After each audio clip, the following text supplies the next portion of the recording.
Son, and Holy Spirit. This Sunday's Gospel reading, we hear the account of Luke's, we hear an account, of Matthew, of the kind of like the teaching of Christ on how we should have peace in our lives. He first and foremost tells us that if our lights are dark, then our souls will be dark, our bodies will be dark, rather. And the Fathers tell us that what Matthew is saying here, what Christ is saying through the Gospel, is that when we use our eyes as visions to be attached to something, that it affects our souls. This is what is really meant by this gospel. And so Christ gives us these examples of not being so petrified about how we're going to live in this world, that we should be so stressed out and anxious in our lives that He would take care of us. We have to understand that Christ is speaking not to these wealthy executives that are very wealthy and very ambitious. He's talking to people that from day to day sometimes probably didn't know where they're getting their meal. They're very humble people, fishermen, farmers. This is Christ's audience here when He's done speaking this is towards the end of His Beatitudes, when He's preaching on the Beatitudes. And so He's talking just to normal people. And He's telling these people that sometimes are very gone without, oftentimes in their lives, not to worry.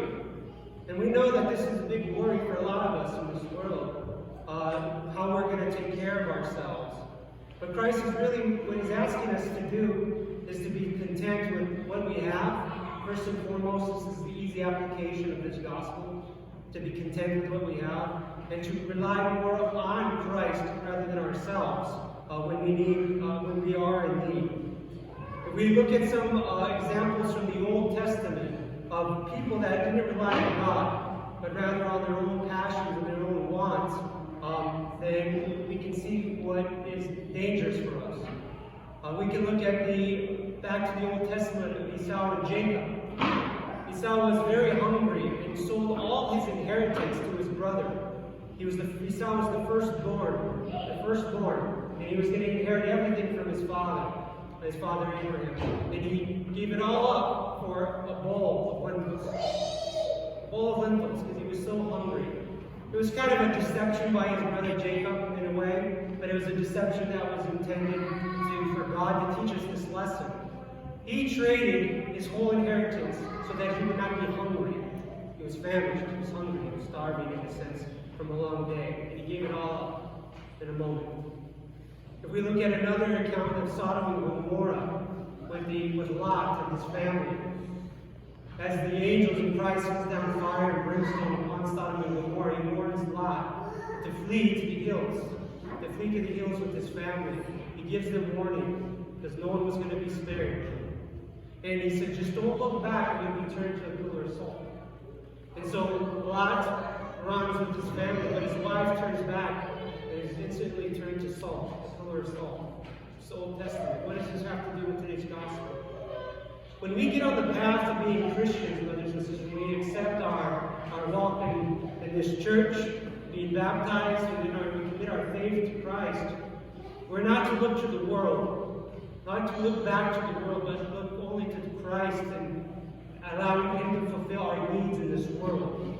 If we look back, if we're enticed by the pleasures and the passions of the world, then we have something that's really going to be painful for us. And this is what we learn from the story of Lot in the Old Testament.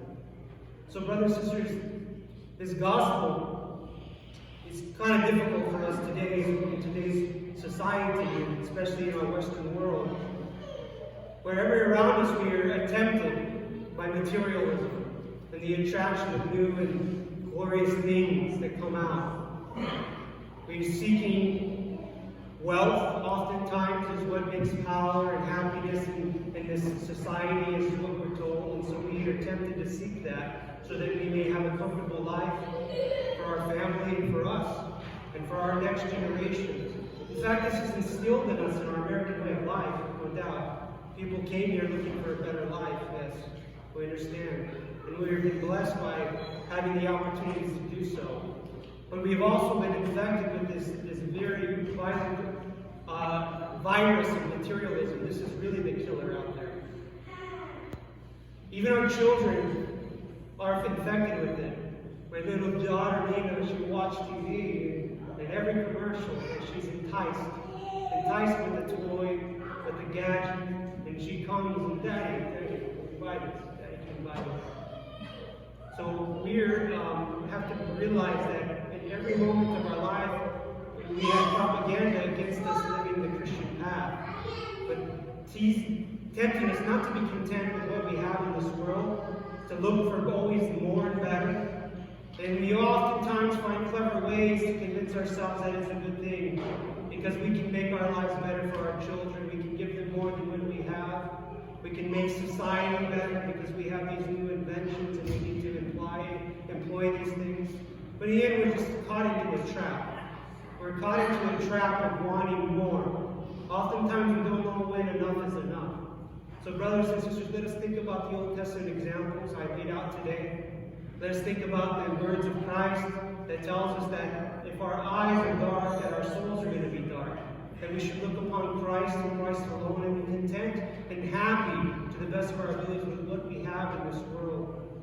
Some of the most fulfilled people in this world, I have no doubt, are people that have very little. They have little to worry about. It's a tough life for us to live from our worldly standards, but they're content and happy. And not many of us can really say that, even the ones of us that have so much.